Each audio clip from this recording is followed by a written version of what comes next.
They didn't disappear. They evacuated. Ancient tablets describe gods stripping their temples, abandoning cities, and going silent because they were afraid. The Anunnaki didn't leave Earth because their work was finished. So what terrified them enough to run? And why does the warning end with us? Across southern Mesopotamia, where the Tigris and Euphrates carved civilization from desert, the same pattern repeats. Nippur, Eridu, Uruk, cities whose temple inventories show sacred objects systematically removed, whose archaeological layers reveal sanctuaries left structurally intact but ritually empty, whose clay tablets preserve not conquest but withdrawal. These tablets rest now in climate-controlled archives. The British Museum, the Louvre, the Iraq Museum in Baghdad. Cuneiform impressions pressed into wet clay 5,000 years ago, baked hard by time and fire, carrying fragments of a narrative that refuses to resolve into comfortable conclusions. If you're drawn to histories where the documentary record contradicts the mythological interpretation, where absence becomes evidence and silence tells a story, let your breathing slow. This account has waited since the Bronze Age. It will wait through your drowsiness tonight. The word Anunnaki appears in humanity's earliest written records. Tablets from Uruk and Eridu, dated to the late 4th millennium BC, already use this term with an assumption of familiarity. No origin story, no explanatory aside, just a name that scribes expected readers to understand. Linguistically, it breaks into components that scholars have debated for over a century. Anu, the sky god, chief of the pantheon. Ana, a possessive or relational marker. Ki, earth. At its most literal, the term suggests something like those of Anu related to earth, or princely offspring who descended. One interpretation, debated but persistent in alternative scholarship, passes the syllables differently. Those who from heaven to earth came. This reading remains outside mainstream consensus, but it transforms the Anunnaki from abstract deities into something more specific, not symbols of natural forces, not personifications of cosmic order, travelers, arrivals, beings whose presence on Earth was not assumed but documented as an event. The texts that preserve their activities are scattered but substantial. The Enuma Elish, discovered in the ruins of Nineveh in 1849, describes their role in cosmic organization. The Atrahasis epic, and older than the biblical flood account by at least 1,000 years, records their governance and eventual crisis. Cylinder seals, small stone cylinders carved with intricate reliefs, show them seated on thrones, descending from the sky, receiving offerings from human figures, rendered deliberately smaller in scale. These were not distant gods dwelling in philosophical abstraction. According to administrative texts, temple hymns, and ritual instructions, the Anunnaki governed actively. They held councils, they delegated authority, they maintained what the texts call me, divine ordinances that regulated everything from kingship to irrigation to the movement of celestial bodies. At the system's apex sat Anu. His name means simply sky or heaven. Father of the gods, he ruled from a celestial throne and rarely descended to earth, and preferring to govern through subordinates. Below him operated Enlil, whose name translates as Lord of the Wind, or Lord of the Command, the chief executive managing terrestrial affairs, the stern administrator who maintained order among gods and the humans they would eventually create. Alongside Enlil worked Enki, called Ea in later Babylonian sources, Lord of Wisdom, Lord of fresh water. His domain was the Absu, the primordial freshwater ocean believed to exist beneath the earth's surface. Temple hymns describe him as the clever one, the problem solver, the god who operated through knowledge rather than command, and Ninhursag, the birth goddess, the shaper of life, known by various names across different cities and periods, Ninmah, Nintu, or Mami, but always recognizable by function, the divine specialist who could transform clay into flesh, who understood the mechanics of biological creation in ways the other gods did not. These four comprised what the Sumerians called the great gods, but they did not work alone.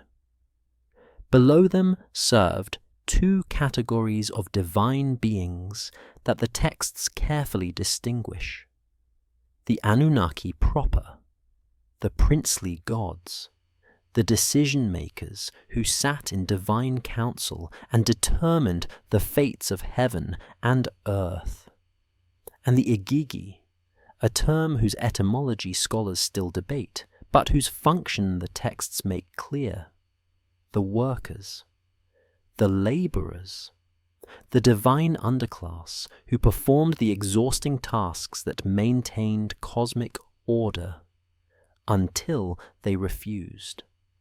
The physical descriptions scattered through these sources are precise and strange.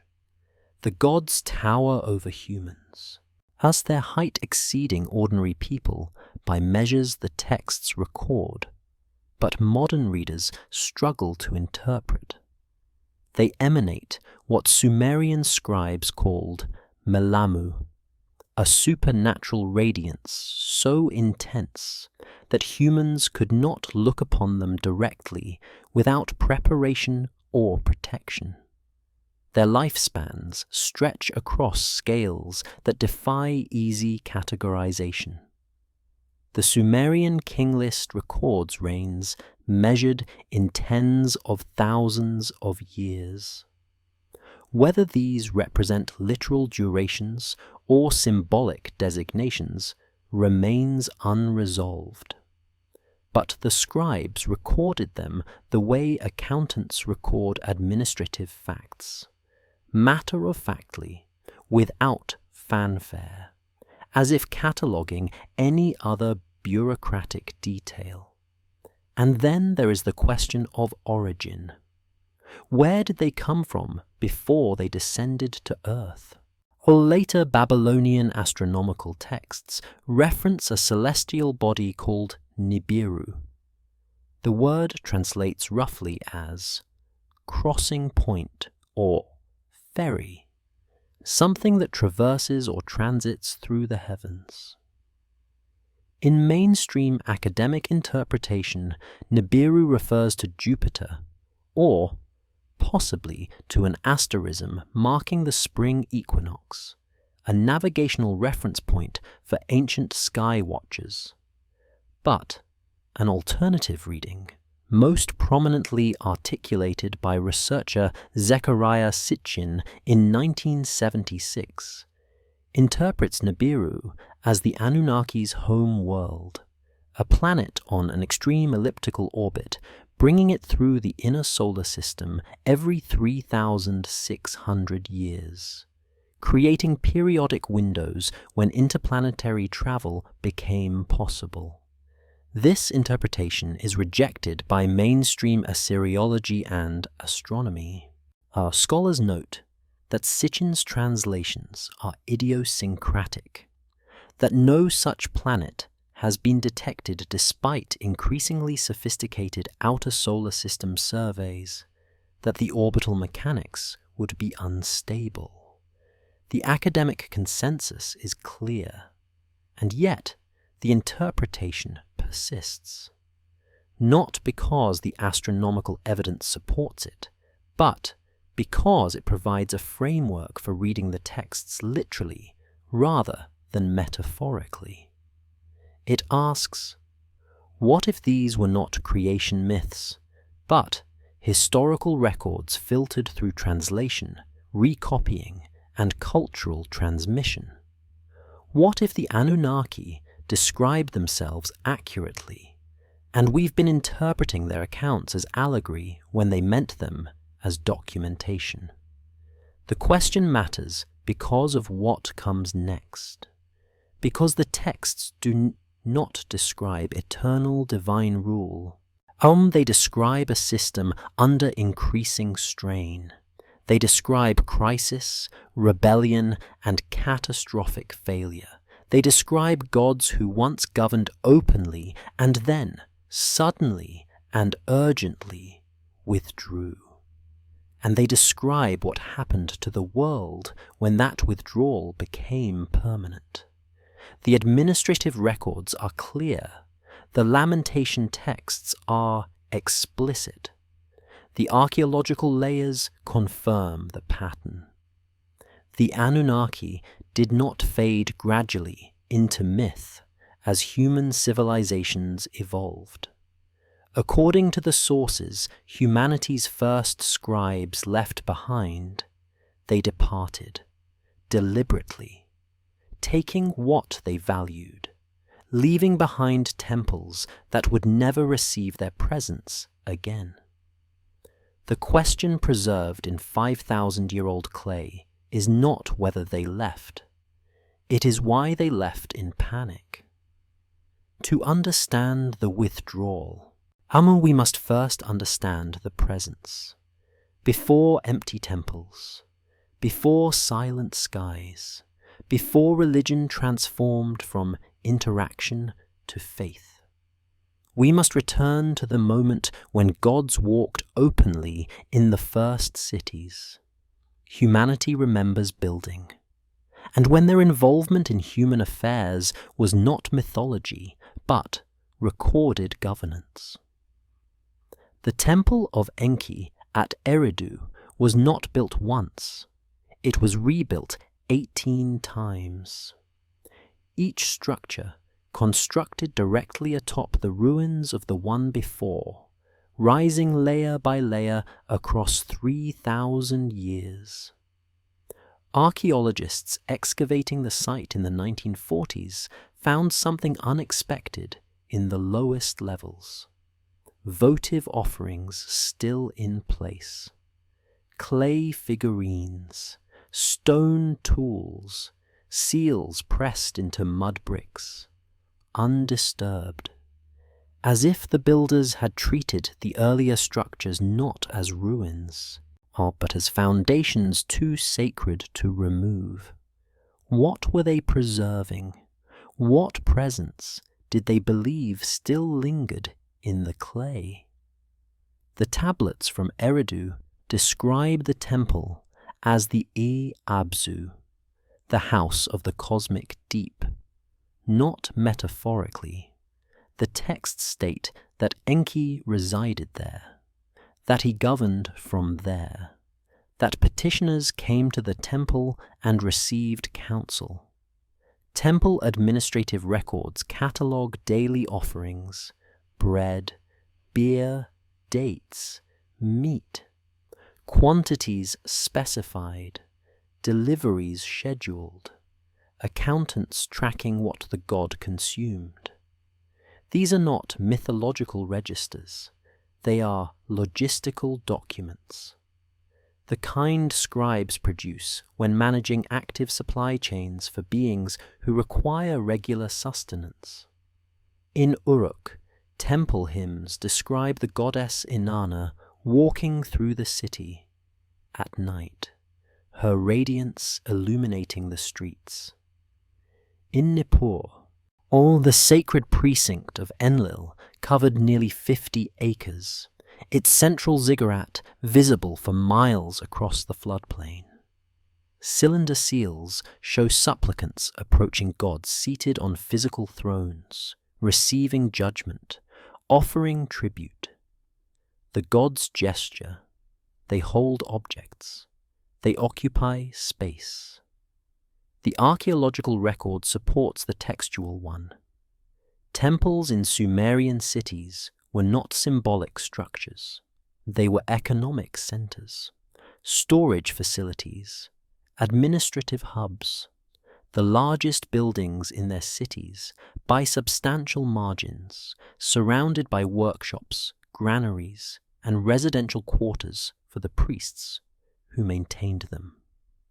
Because maintaining divine presence required labor, constant, specialized, exhausting labor, priests fed the gods, clothed them, bathed their statues, arranged their beds. On every action followed protocols recorded in ritual manuals, so detailed they specify which hand should pour which libation at which moment in which ceremony. These were not metaphors. The statues were treated as living conduits. The rituals were transactions. And the gods responded. Or, so the records claim. Oman's texts describe divination sessions, where priests interpreted signs and received answers. Dream accounts record gods appearing to kings with instructions, warnings, and promises. Royal inscriptions describe gods granting victory, blessing harvests, authorizing construction projects. These accounts appear not in epic poetry, but in administrative chronicles, documents meant for archival reference, not entertainment. The question that emerges from the evidence is not whether the Sumerians believed their gods existed. Rather, the question is why they described interaction with such bureaucratic precision. Why catalogue divine meals if no one consumed them? Why record divine responses if no responses occurred? Why rebuild the same temple 18 times, preserving each layer, unless something about the location mattered beyond human memory? In the ruins of Lagash, excavators found boundary stones describing territory disputes between cities. Disputes the texts claim were adjudicated by gods, not symbolically. The stones name the gods as legal authorities. They describe the gods hearing arguments, rendering verdicts, enforcing boundaries through signs and omens that the cities accepted as binding. In the British Museum, Tablet EM 58,021 preserves a king list from the early dynastic period. It names rulers, their reign lengths, all their cities, and it begins with a phrase that translators struggled to render.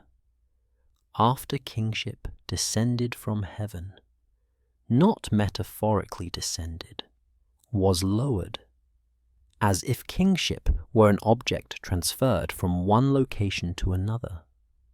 What does it mean for an abstract concept to descend? What does it mean for authority to arrive? The deeper one examines the source material, the less metaphorical it appears. The gods the Sumerians described were not distant forces. They were administrators, managers, governors embedded in the physical infrastructure of civilization. They required feeding. They issued commands. They occupied buildings designed specifically to house them. And then, at a specific point in the historical record, the pattern changes.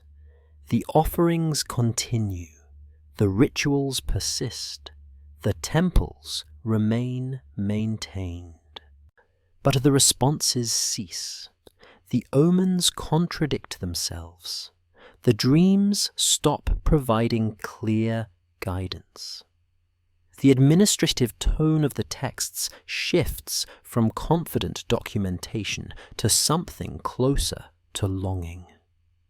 The gods became silent while the priests still called. Not gradually, not across centuries of philosophical evolution. The transition appears in the archaeological record as a rupture, a before and after. Before, active governance. After, prayer without answer. What changed? If the gods were once so present, so involved, so physically embedded in the earliest cities humanity built, what made them withdraw? The gods held meetings, not symbolic gatherings in mythological abstraction. Recorded sessions. The Enuma Elish describes the divine council convening to address threats to cosmic order.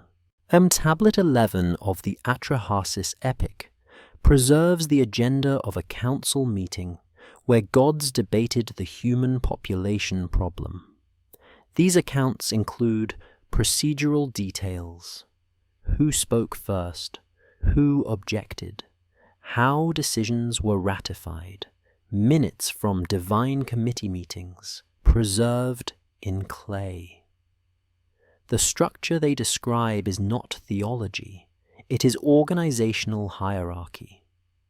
At the apex, Anu, the Sky Father, holding what texts call the Tablet of Destinies, a physical object that granted executive authority over cosmic law. He did not govern directly, he delegated, assigned portfolios, maintained the chain of command from a distance, intervening only when lower-level administrators failed to resolve crises. Below him operated Enlil, Lord of the Command. His domain, Earth's surface, weather systems, the enforcement of divine decrees.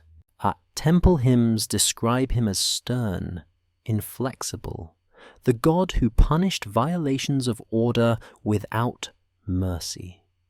His role resembles less a creator deity and more a chief operating officer managing a complex system that predated his authority. Enki governed the Abzu, the subterranean freshwater realm. But his portfolio extended beyond water. Texts credit him with supervising knowledge transfer, technological development, and biological engineering. When problems arose that required creative solutions rather than enforcement, the other gods turned to Enki.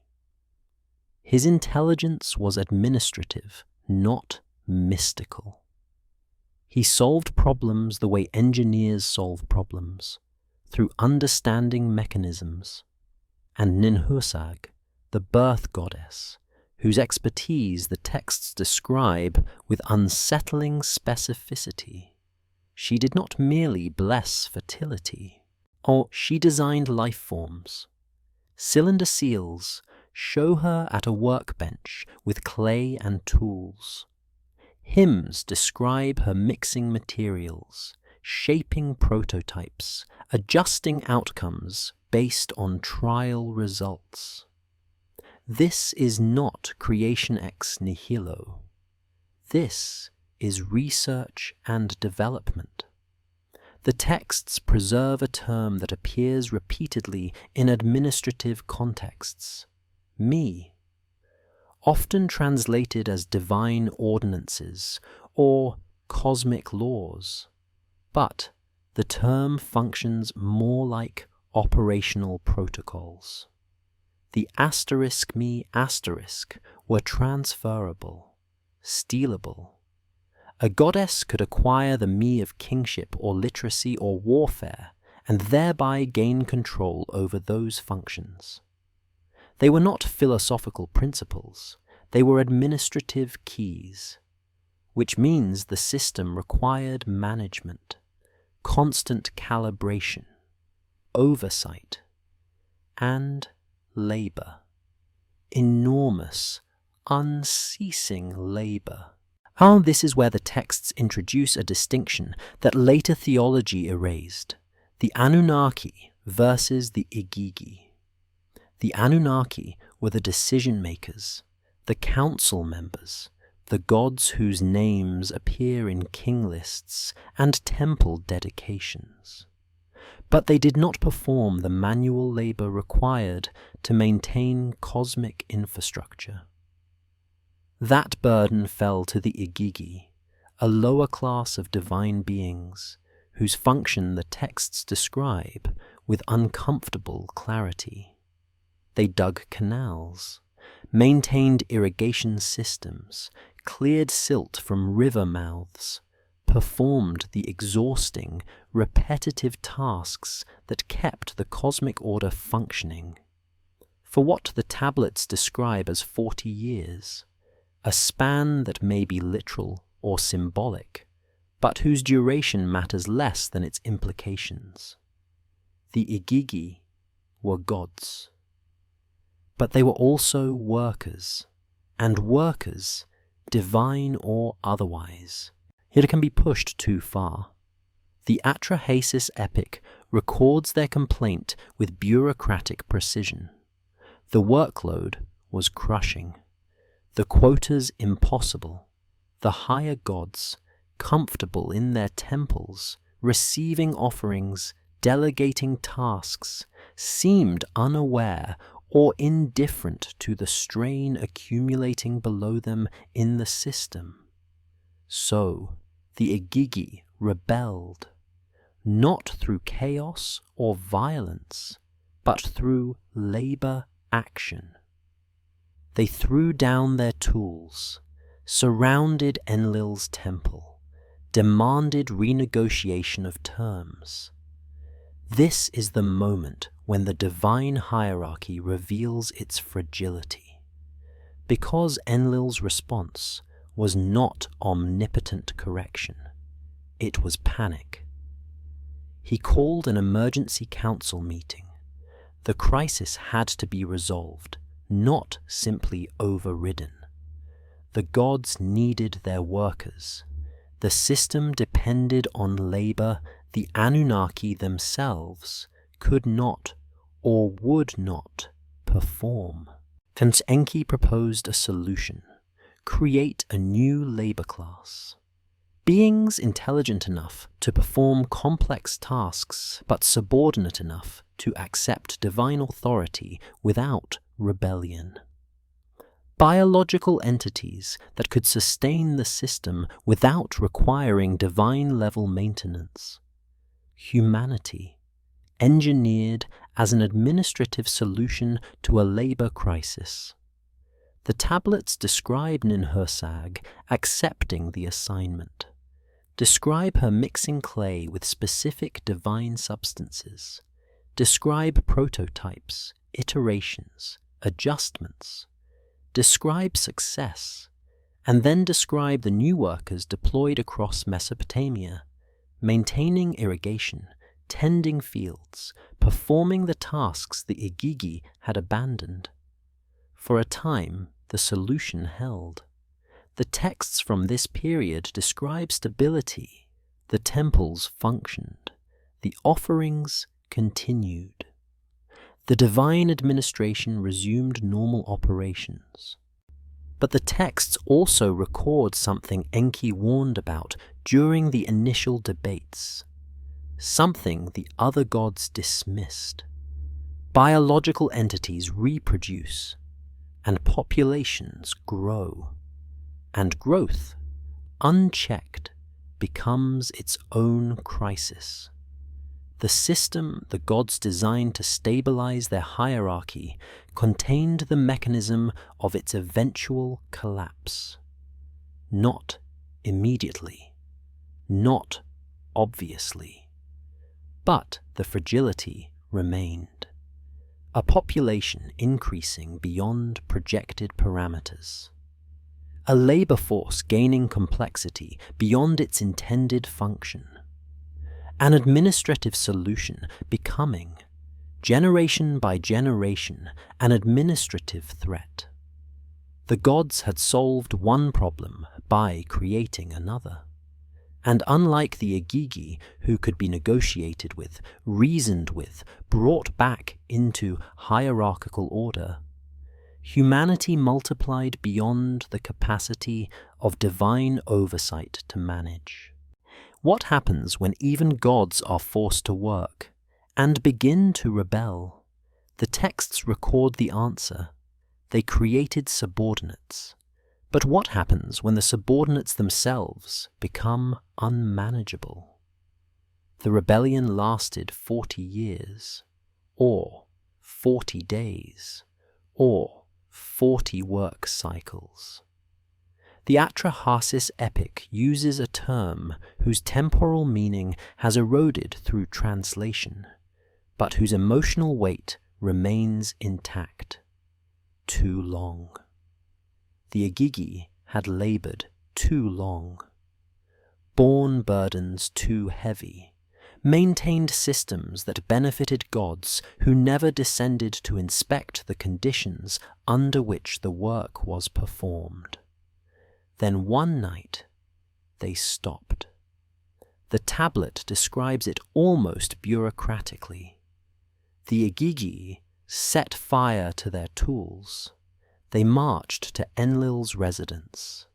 They surrounded his house in the middle of the night, not as invaders, but as workers demanding audience with management. The text notes they came carrying torches, making their presence visible, unavoidable. Enlil's response was not divine authority asserting control, it was fear. He sent for Anu, summoned Enki, called an emergency council. The language of the tablet shifts here, becomes urgent, fragmented. This was not a crisis the gods had anticipated or prepared for. The system had malfunctioned, and the gods responsible for maintaining it did not know how to restore order without the workers who had withdrawn their labor. Anu asked the question the text preserves verbatim. Who is the instigator of this uprising? The question assumes leadership, organization, someone who convinced the others to act collectively, but the Igigi answered not with a name, but with a collective grievance. Every single one of us gods has declared war. The work is too hard. The distress is too much.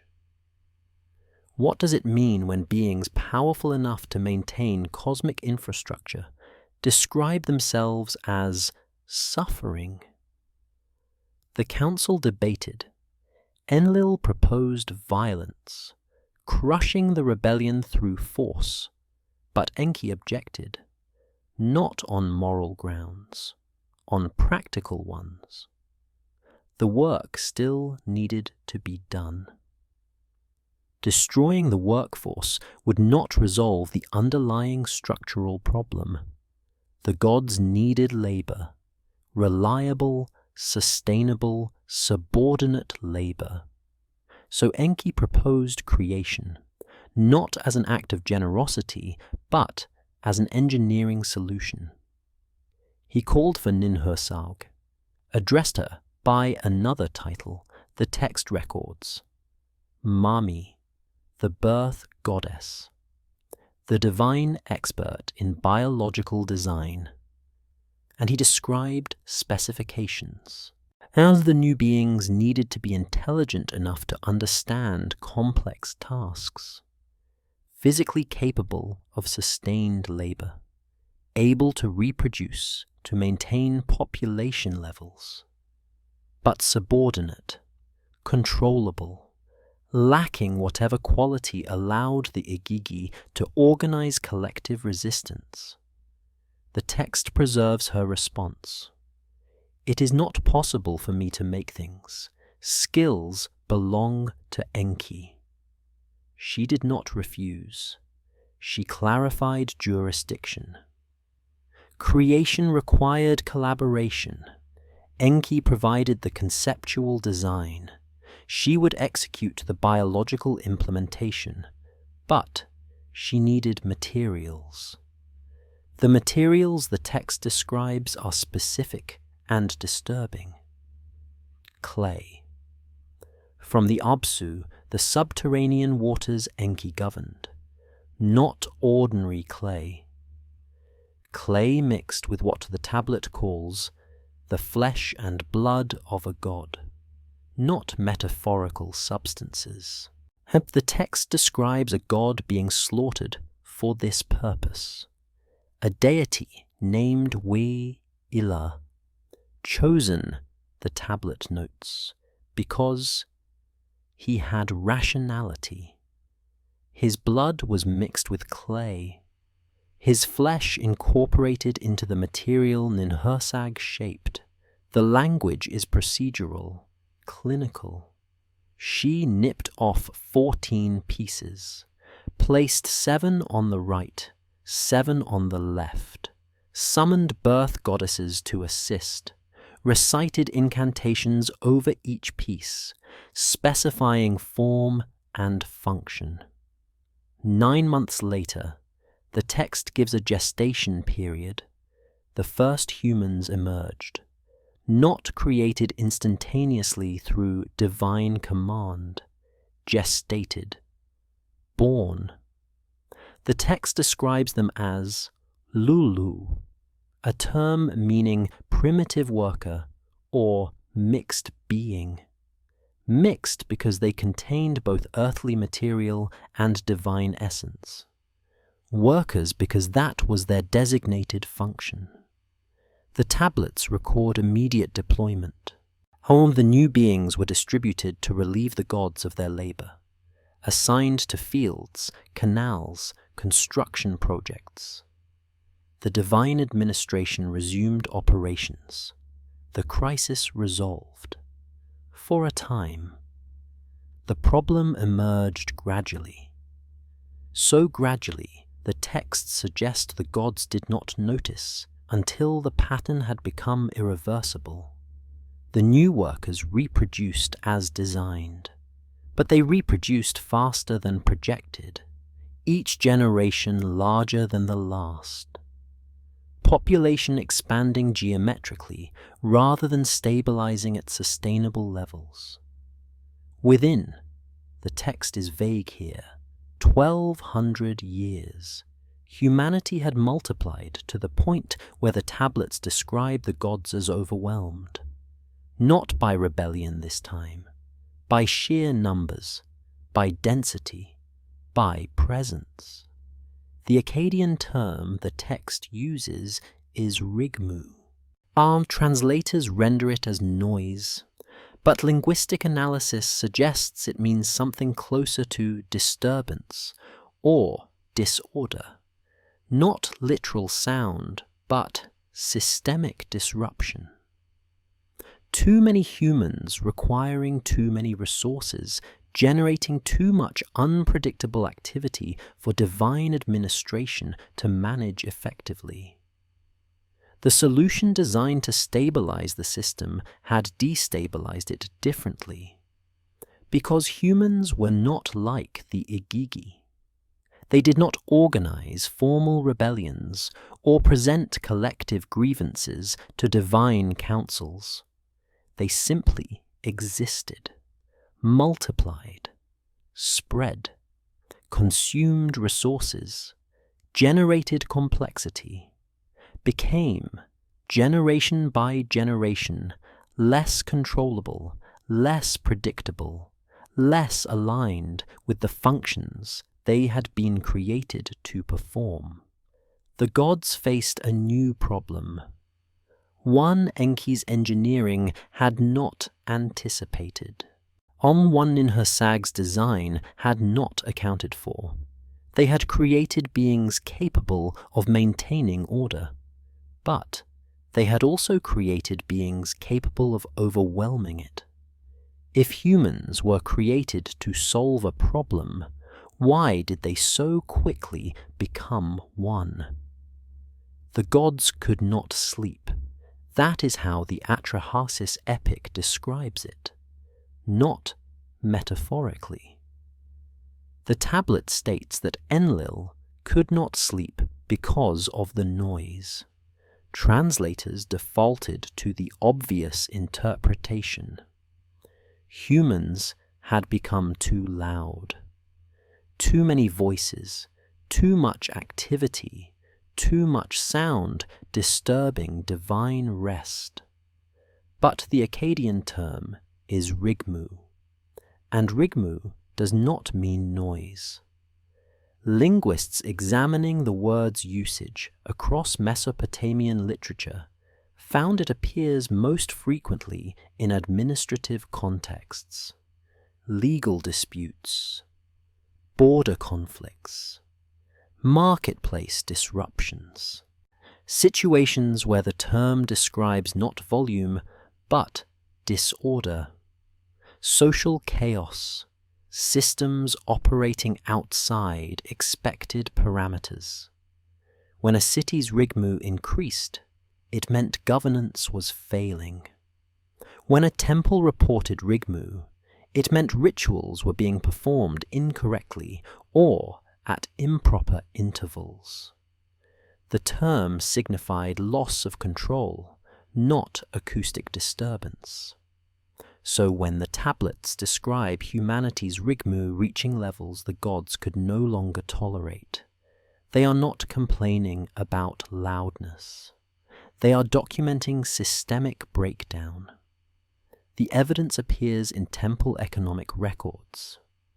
Offerings that once fed a manageable population of subordinate workers now had to supply exponentially larger numbers. Ritual calendars designed for specific population densities no longer aligned with demographic reality. Priests trained to administer divine-human interaction for controlled communities faced masses they could not effectively manage. The divine administration was overwhelmed, not by rebellion, by scale. Enlil's response appears in the text as a series of interventions, not punishments, though later theology interpreted them that way. Control measures, attempts to reduce population through systemic adjustments. First, drought. The tablets describe Enlil commanding the clouds to withhold rain. The language is administrative, not wrathful. He was reducing resource availability to force population contraction. Standard governance strategy when a system overshoots sustainable capacity. The measure failed. Humanity adapted, expanded irrigation, developed storage systems. The population declined temporarily, then rebounded. Second, famine. More severe than drought. The text describes Enlil locking the store of grain, cutting off food supplies at the distribution level. The tablets record 6 years of scarcity. Then a phrase that reveals how seriously the gods took this intervention. The people were reduced to eating their own children. Still, the population recovered. Humans proved more resilient than the gods had calculated. Third, plague. The tablet uses the term namtar, disease sent deliberately. not natural epidemic, but engineered pathogen. The description is clinical. Let the disease break out like a storm. The death toll was substantial. Archaeological evidence from this period, circa 2200 BC, shows mass burial sites, population collapse in several Sumerian cities, sudden abandonment of settlements. But again, humanity survived, regrouped, rebuilt. Within generations, the population metrics returned to previous levels. The pattern the texts preserve is unsettling, not because it describes divine cruelty, but because it describes divine failure. Each intervention more severe than the last, each producing temporary results before the system returned to its previous trajectory. The gods were not omnipotent. They were administrators discovering their administrative tools no longer functioned. Meanwhile, another problem was compounding. The rituals were breaking down. Temple records from the late early dynastic period show increasing inconsistencies. Offering schedules disrupted, festivals miscalculated, omens contradicting previous interpretations. The priests, humans performing divine-human interface functions, were making errors. Or perhaps the sheer volume of activity had exceeded the system's processing capacity. Gods who once responded to divination with clear signs now sent ambiguous ones. Prayers once answered directly now received silence or contradiction. The administrative feedback loop that allowed divine governance to function was degrading. Was it human incompetence? Or were the gods themselves struggling to maintain oversight across populations too large, too dispersed, too complex to monitor effectively? The tablets record Enlil convening another council. His frustration is explicit. The people have not decreased. They have become more numerous than before. He proposed what the text describes as a final solution, not another calibrated intervention, complete elimination, a flood, total, irreversible, Enki objected. And not on humanitarian grounds. The texts never suggest the gods felt affection for their creation. On practical grounds. Destroying humanity would return the system to its original problem. No workforce to maintain cosmic infrastructure. The Igigi would not return to labor. The divine administration needed subordinates. But Enlil's counter-argument appears in the tablet with stark clarity. Better no workforce than an unmanageable one. Better cosmic order maintained by exhausted gods than order collapsing under populations that could not be governed. The council deliberated. The text does not record how long. But it records the outcome. Enlil received authorization. He would implement the flood. Humanity would be eliminated. The earth would be reset to pre-human conditions. But there is a detail the tablet preserves that later theology erased. The decision was not unanimous. And the dissenting god, Enki, had access to knowledge the others did not.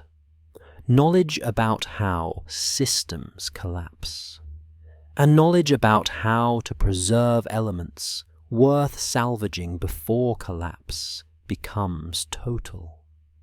He did not inform the council of his intentions. The tablets describe him acting in secret, warning a human named Atrahasis, providing instructions for survival, not as mercy, as contingency planning. If control measures had all failed, if drought, famine, plague could not reduce the population to manageable levels, what would happen when the system's final control measure was deployed? The gods were about to find out, and so was humanity. The gods went hungry during the flood. That detail appears in Tablet 3 of the Atrahasis epic, and it should not be there. Gods who command cosmic forces should not starve, should not need food, should not depend on human offerings for sustenance. But the text describes exactly that. After the waters rose and humanity drowned, the gods were cowering like dogs, crouching outside the walls of heaven. And then, more explicitly, the gods were in need of food. They had destroyed their own supply chain. The flood begins not with divine confidence, but with divine preparation for catastrophe. Enlil orders the storm god Adad to release the rains, commands the underworld gods to break open the springs beneath the earth. The language describes coordination, multiple divine entities activating different mechanisms simultaneously. This was not a localized weather event. It was infrastructure collapse executed deliberately. But before the waters rose, something unexpected happened. Enki violated the council's decision. He could not warn Atrahasis directly. That would constitute open defiance of Enlil's authority. So the text preserves his workaround. He spoke to a wall, addressed the reed structure of Atrahasis's house, as if delivering information to architecture rather than to the human listening inside. The text records his words: "Tear down your house, build a boat, abandon possessions, save life." Technical specifications follow. Dimensions, materials, construction methods. The instructions are precise enough that modern naval architects have analyzed them and confirmed the design would float, remain stable in rough water, and provide sufficient interior volume for the cargo described. Atrahasis obeyed, built the vessel, loaded it according to Enki's specifications. Family members, craftsmen, animals, seed stocks, then sealed the door. The text notes he sealed it from inside, meaning he could not exit once the waters rose. He had committed entirely to survival or death within the vessel. Then the flood arrived, and the language of the tablet changes. The storm was terrifying. Adad kept rumbling in the clouds. The gods saw the deluge and were afraid. Not humanity afraid, the gods. They went up to the heaven of Anu. The gods cowered like dogs, crouched outside. What kind of flood frightens beings who authorized it?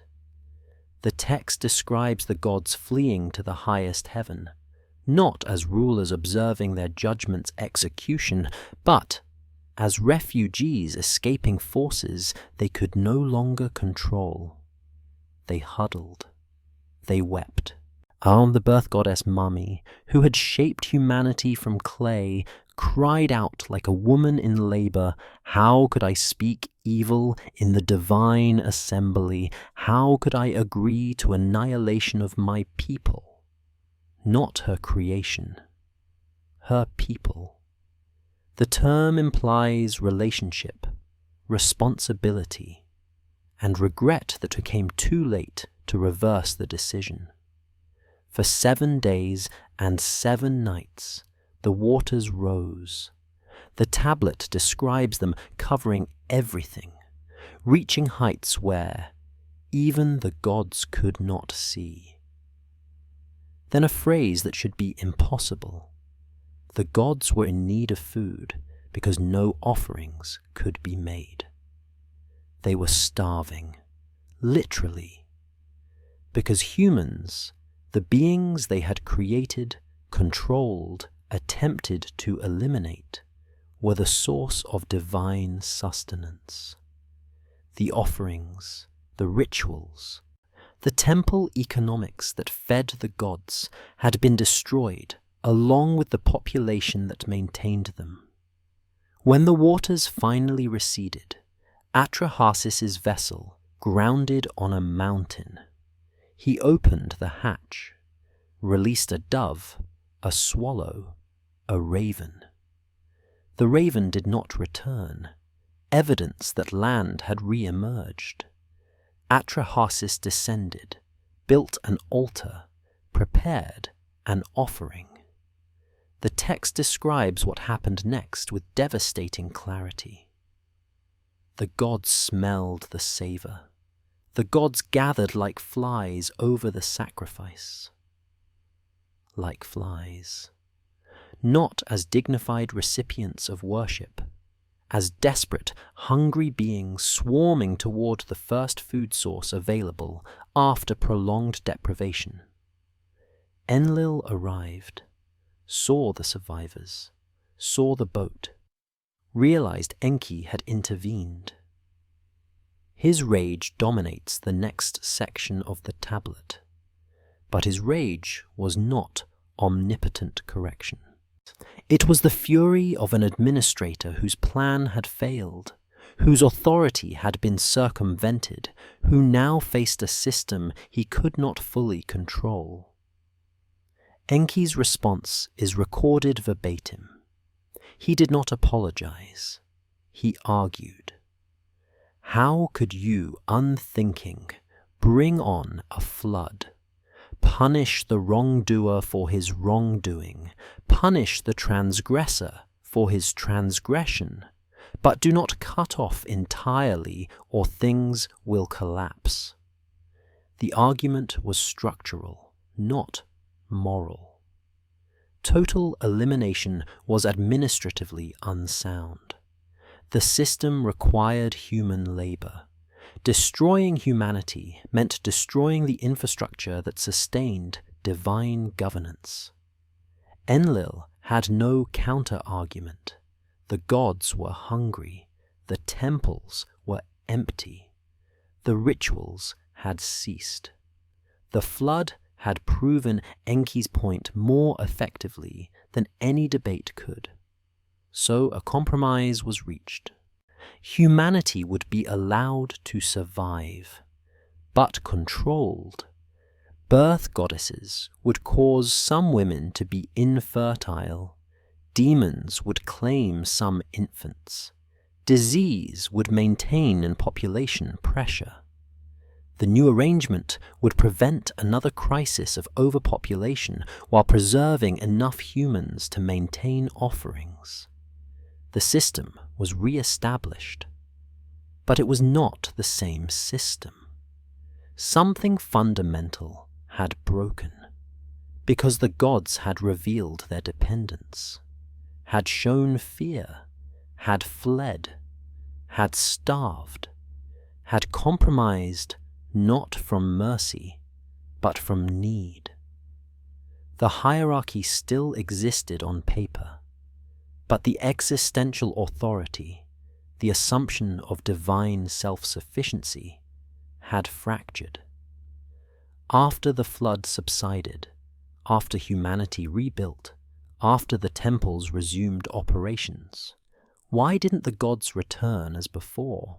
Or why did the texts from subsequent periods describe increasing distance, not renewed presence? What had the gods learned about themselves during those 7 days that made direct governance impossible to sustain? The temples were intact when the cities fell. That pattern appears across multiple Sumerian sites from the late 3rd millennium BC, and it contradicts everything archaeologists expect from urban destruction.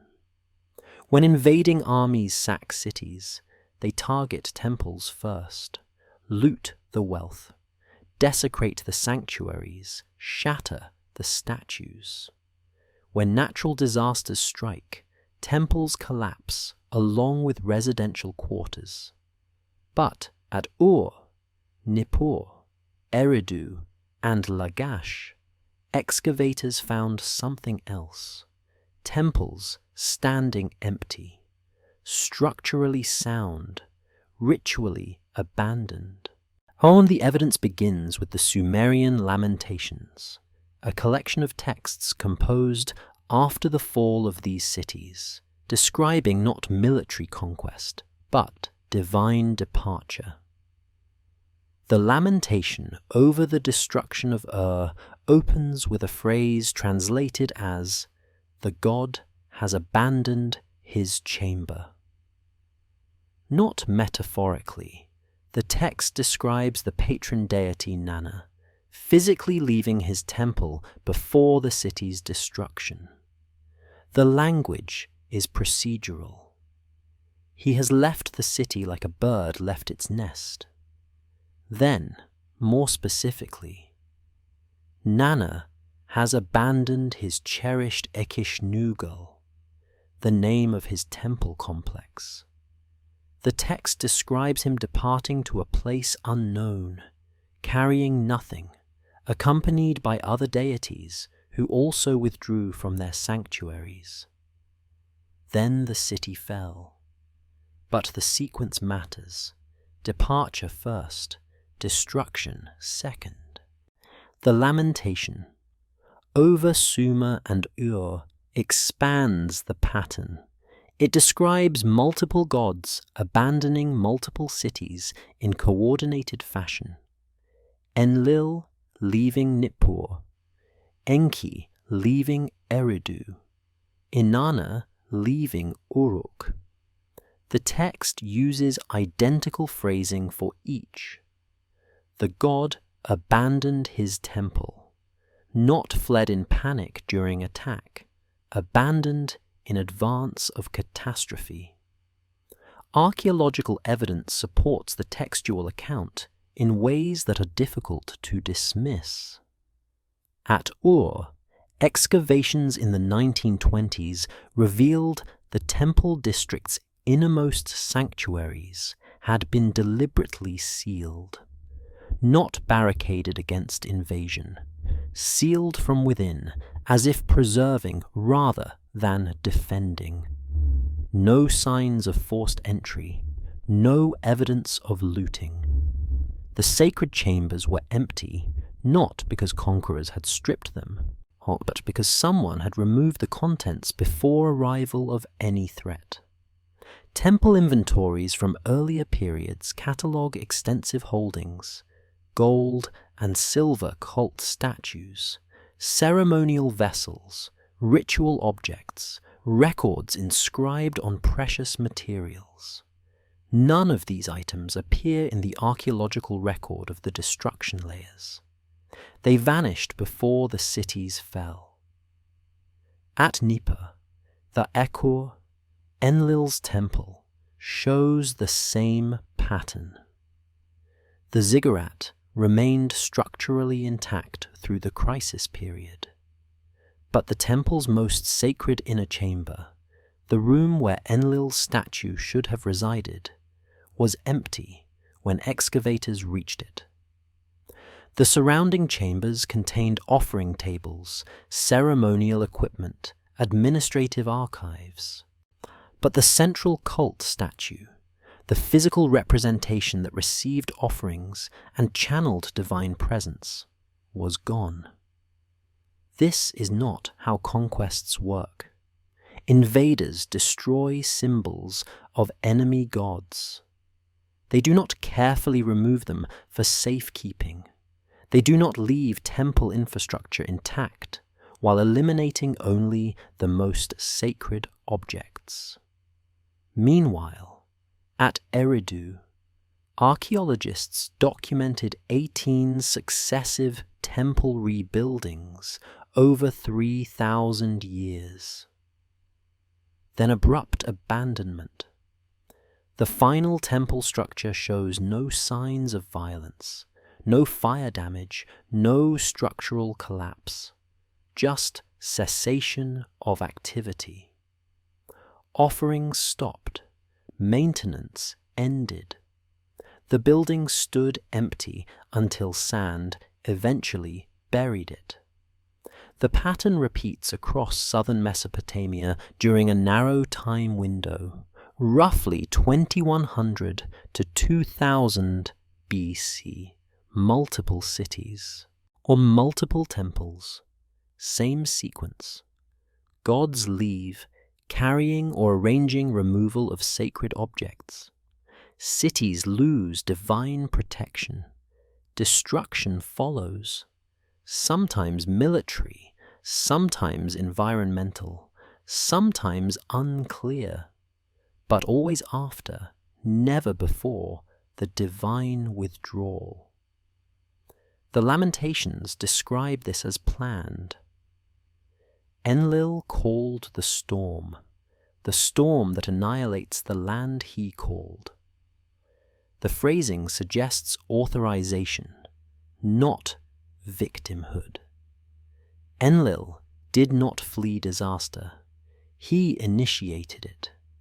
Or, at minimum, he knew it was coming and withdrew before it arrived. But here is what the texts also preserve. The gods did not want to leave. The Lamentation. Over describes Nana pleading with Enlil to spare his city, describes him weeping, arguing, negotiating. Enlil refused. The destruction had been authorized at a higher administrative level. Nana could not prevent it. He could only evacuate before it occurred. Which raises a question the archaeology cannot answer, but cannot avoid. If destruction was authorized by the divine council, if it was planned, coordinated, deliberate, why did it require evacuation? Why would gods who commanded storms and floods need to remove themselves and their sacred objects to safety? What were they afraid of?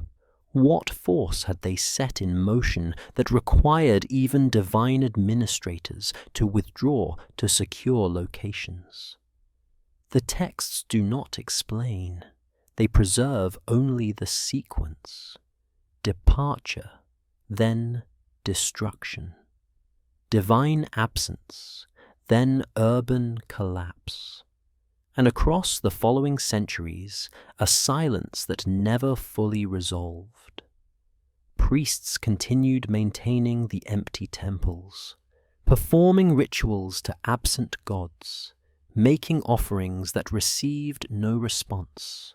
The administrative infrastructure of divine human interaction persisted, but the gods did not return, not in the same way, not with the presence the earlier texts described. Later inscriptions describe kings trying to restore divine favor, rebuilding temples, increasing offerings, composing lamentations, asking what offense had driven the gods away. But the gods did not answer, or their answers came through omens so ambiguous that priests could no longer reliably interpret them. The system had changed. Divine governance had become divine absence.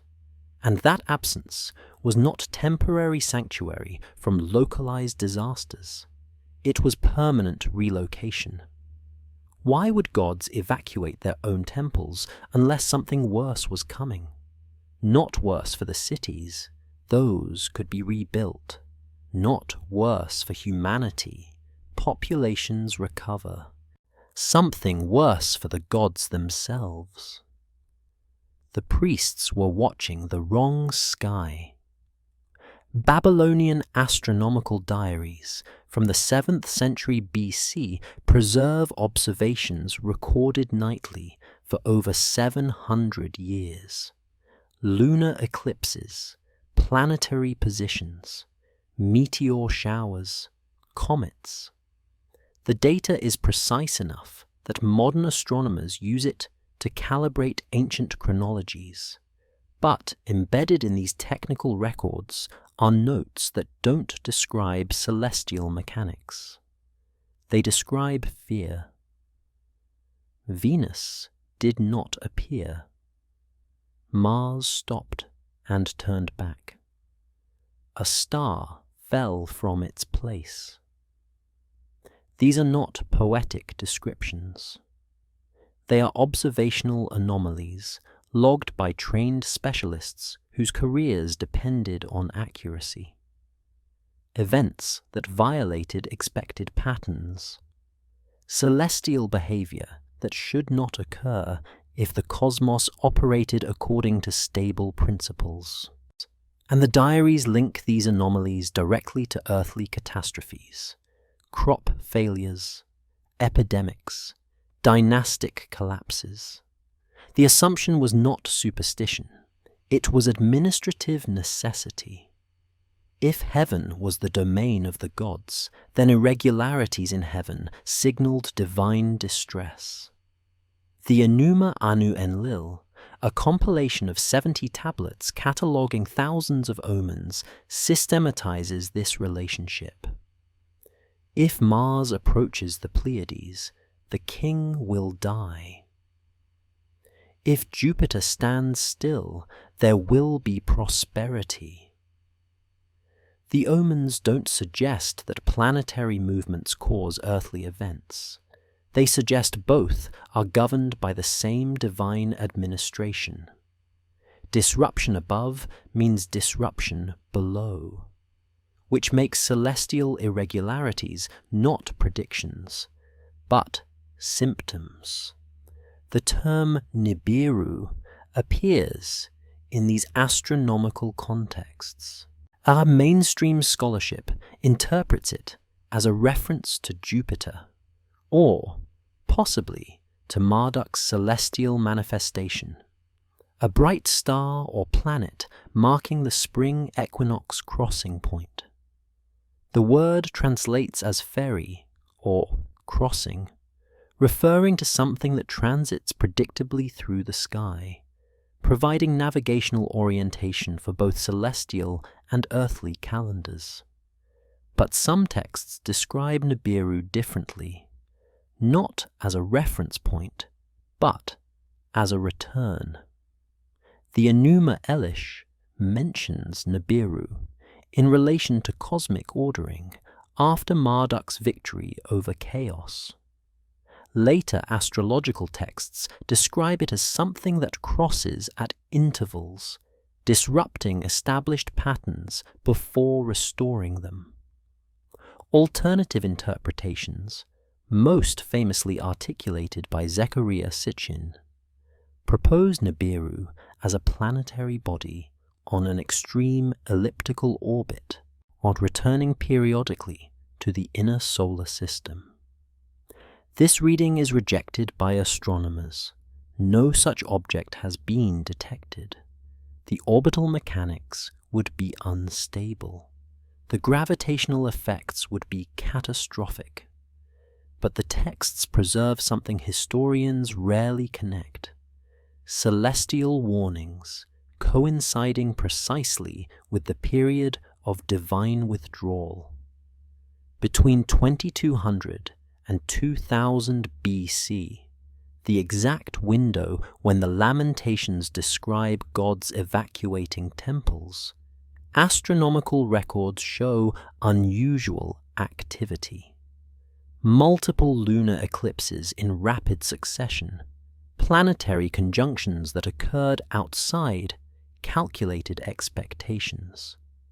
Meteor storms significant enough to be recorded in texts separated by hundreds of miles.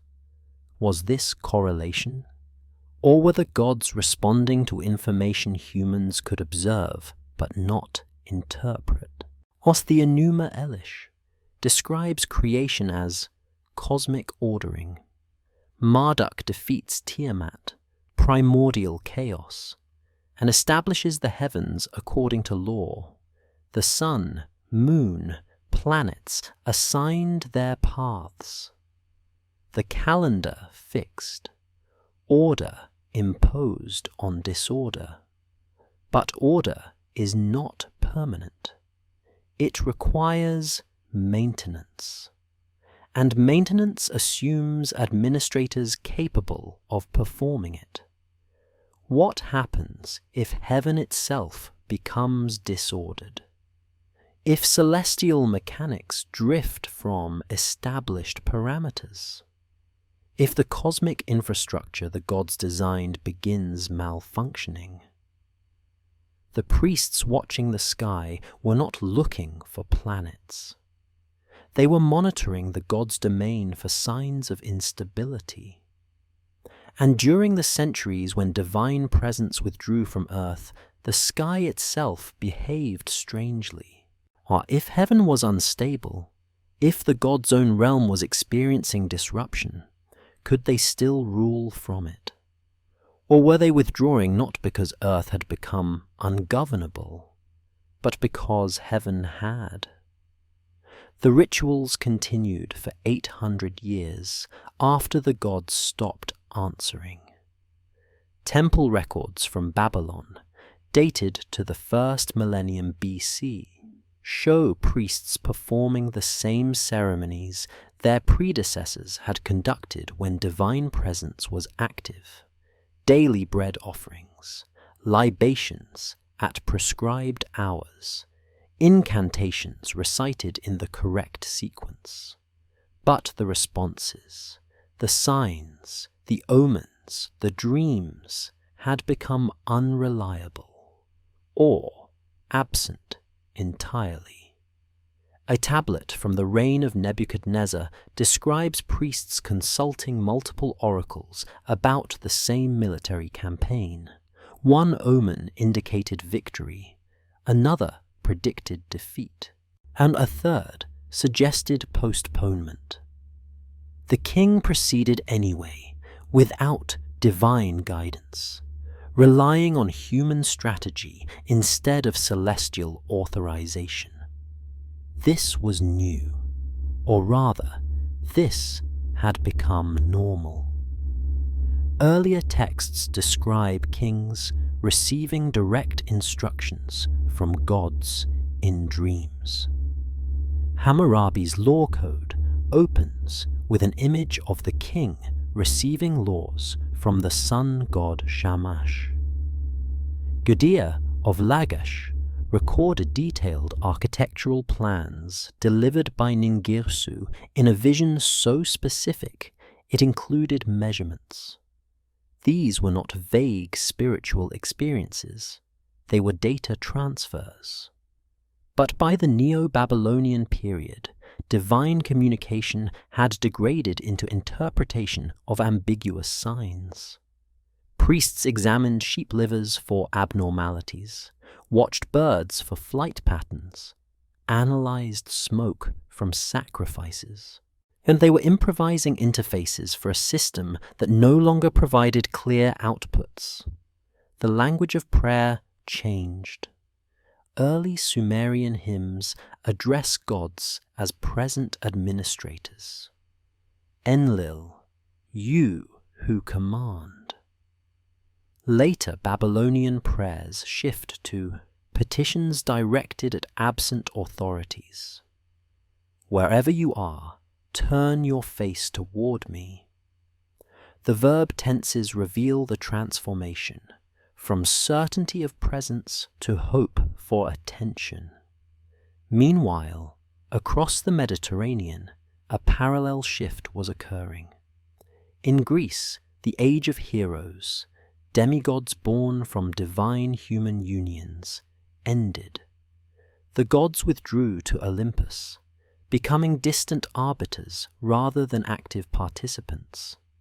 In Egypt, Pharaohs no longer claimed to be gods incarnate, but merely representatives of divine will. In Persia, Zoroastrianism reframed cosmic struggle as abstract forces rather than personal deities walking among humans. Everywhere, across cultures that had no contact with one another, religion transformed from interaction to faith, from administration to theology, from presence to memory. The question historians rarely ask is, why did this happen simultaneously across unconnected civilizations? Why did multiple pantheons, described for millennia as active rulers, all become distant within the same narrow historical window? Scholars attribute it to philosophical maturation, the rise of rational thought, humanity outgrowing anthropomorphic explanations for natural phenomena. But that interpretation assumes the earlier accounts were always metaphorical. It assumes no presence ever existed to withdraw from. The texts themselves suggest otherwise. They describe not evolution of belief, but loss of contact. Not humanity moving beyond gods, but gods moving beyond reach. In Mesopotamia, the last temple complex built to house active divine presence was completed in the 6th century BC. After that, synagogues, churches, mosques, buildings designed for human gathering, not divine residence. Prayer directed upward, not across. Transcendence, replacing immanence. The administrative archives end, the offering catalogues cease, the omen compilations become historical artifacts rather than operational manuals. And the gods, once described with bureaucratic precision as rulers requiring daily bread and monthly reports, fade into symbol and story. But absence is not the same as non-existence. Silence is not confirmation of departure, it is confirmation of distance. Was the silence permanent? Or was it a boundary the gods established for reasons the texts preserve only in fragments? Reasons related to cosmic instability, earthly disorder, and a system that had proven ungovernable through direct presence. The priests kept performing rituals in empty temples, kept calling to silent skies, not because they doubted the gods had existed, but because they remembered when the gods had answered. They did not fade, they fled. The evidence converges from directions that should not align if these were merely myths evolving naturally. Administrative records showing supply chain collapse. Lamentations describing coordinated evacuations before destruction. Archaeological layers revealing intact temples emptied of sacred objects. Astronomical diaries recording celestial anomalies coinciding precisely with divine withdrawal. At flood narratives where gods starve, weep, and cower. These are not the behaviors of omnipotent beings. These are the behaviors of administrators discovering their system had become ungovernable. The panic was not about humanity's rebellion. Humans never organized resistance the way the Igigi had. The panic was about something the texts preserve, but never fully explain. Loss of control, population exceeding administrative capacity, rituals breaking down under scale, cosmic infrastructure showing signs of instability, and perhaps most critically, divine dependence on human offerings becoming undeniable during the flood when the gods went hungry. They had built a system that required subordinates, then discovered the subordinates had become essential, and then discovered they could neither control the population nor abandon it without consequences. So they withdrew, not as defeat, but as evacuation, methodical, urgent, permanent. The texts preserve fragments of their reasoning. Enlil's frustration at populations that would not decrease. Enki's warnings about total elimination causing system collapse. Celestial omens suggesting heaven itself was unstable. Gods departing to unknown places before authorizing destruction of their own cities. What threat required divine evacuation from Earth? The tablets don't specify. They preserve only the pattern: presence, crisis, withdrawal, silence, and then 800 years of priests calling to empty skies. If the gods left because the world became ungovernable, because populations exploded, infrastructure failed, and cosmic order destabilized, what does that say about the future they feared? What were they escaping? What did they know about system collapse that the texts only hint at? The clay tablets rest in museum archives. The temples stand as ruins. The rituals are academic curiosities now. But absence is not erasure. Silence is not resolution. The Anunnaki left. The texts say so. The archaeology confirms it. They just never explained what they were running from.